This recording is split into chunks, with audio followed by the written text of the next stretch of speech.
The invitation arrived on a quiet morning, folded neatly in a pale blue envelope that felt heavier than paper ever should. It was her birthday. The woman my late brother once loved, the woman whose grief had mirrored mine for years, was inviting me into a room full of light and people and memories I had spent so long avoiding. My hands trembled as I read it again, feeling a sudden rush of guilt, confusion, and something far more dangerous than sadness. I had no idea that by the end of that day, my life would shift in a way I never saw coming. Before the story goes any further, let me pause for a moment. If you believe in kindness, second chances, and the quiet power of human connection, please like this video, comment your thoughts, share it with someone who might need hope today, and subscribe to the channel Kindness Chronicles. Your support helps stories like this reach hearts that are still healing. My name is Aaron, and for 7 years, my world had been divided into a clear before and after. Before the accident, I was a younger brother who laughed easily, who showed up late to family dinners because my older brother Nolan always saved me a seat. After the accident, I became the man who learned how silence could echo louder than any sound. Nolan was gone in an instant, taken on a bright afternoon when the sun was high and unforgiving. He left behind unfinished plans, a half-painted nursery, and his wife, Mara, who stood at the funeral holding herself together with a strength that broke my heart. Mara was the kind of person who carried warmth even in sorrow. She smiled softly through tears, thanked everyone for coming, and somehow made others feel comforted when she was the one who had lost everything. After the funeral, our lives slowly drifted apart, not out of anger or resentment, but because grief has a way of isolating people who don't know how to speak the same pain aloud. We sent messages on holidays, brief check-ins on anniversaries, but we never sat down and truly talked. It felt forbidden, as if sharing space too closely might reopen wounds neither of us knew how to heal. When I arrived at her birthday party, the day was bright and warm, sunlight spilling across the garden behind her house. The laughter of guests floated through the air, mingling with the smell of fresh food and blooming flowers. It was unmistakably a daytime celebration, full of life and color, the kind of gathering Nolan would have loved. For a moment, I stood at the gate, wondering if I should turn around. I felt like an intruder in a happiness I didn't deserve to witness, but then I saw Mara. She was arranging flowers on a long table, her hair catching the sunlight, her movements calm and deliberate. There was a quiet confidence about her now, a resilience shaped by years of learning how to live with loss. Seeing her like that made something ache deep in my chest. I realized how long it had been since I'd allowed myself to see her as a person beyond the tragedy we shared. The party unfolded gently. Friends talked about work, children ran across the grass, and music played softly in the background. I kept to the edges at first, sipping a drink, listening more than speaking. Every corner of the house held memories of Nolan, yet it no longer felt like a shrine to grief. It felt like a place that had learned to breathe again. As the afternoon wore on, Mara found moments to check on everyone, including me. Her presence was steady, comforting. We spoke about simple things, about how strange it felt to watch time keep moving when part of us was still stuck years ago.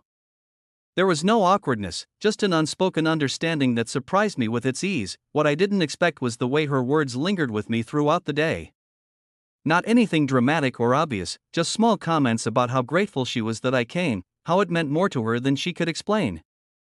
Each sentence felt weighted with something deeper, something she wasn't quite saying yet. Later, when the cake was cut and people gathered in small groups, Mara and I ended up walking slowly along the edge of the garden.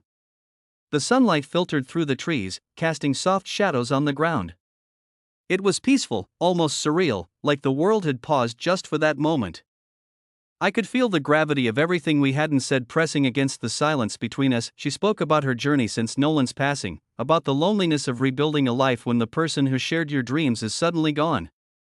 She talked about learning how to wake up without resentment, how to find purpose in small, ordinary days. I listened, feeling both admiration and a deep sadness that such strength had been forged through pain. Then she said something that changed everything. Not in a dramatic outburst, but in a quiet, honest confession that caught me completely off guard.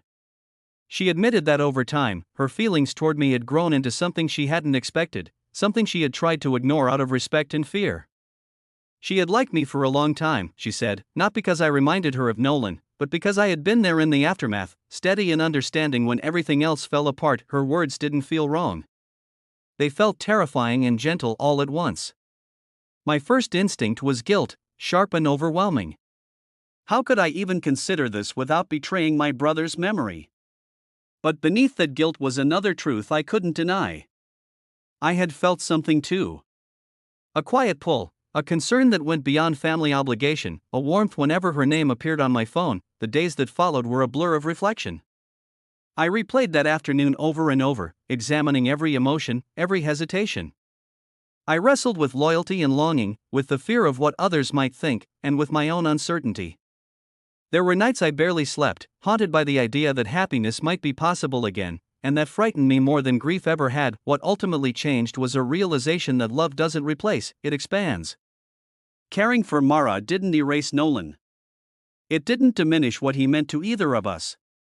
Instead, it honored the way he brought us into each other's lives. We talked openly, slowly, with honesty and caution, setting boundaries and giving ourselves permission to feel without rushing anything. Our connection grew in daylight moments. Walks through the park, shared lunches, conversations about books and memories and future hopes. There was healing in the normalcy of it all. No secrets, no shadows, just two people learning how to let joy exist alongside loss. Some days were harder than others. Grief doesn't disappear, it changes shape. There were moments when guilt resurfaced, when memories felt too heavy. But each time, we faced them together, acknowledging the past without letting it chain us to it. As I stand here now, reflecting on that birthday invitation, I understand how pivotal it was.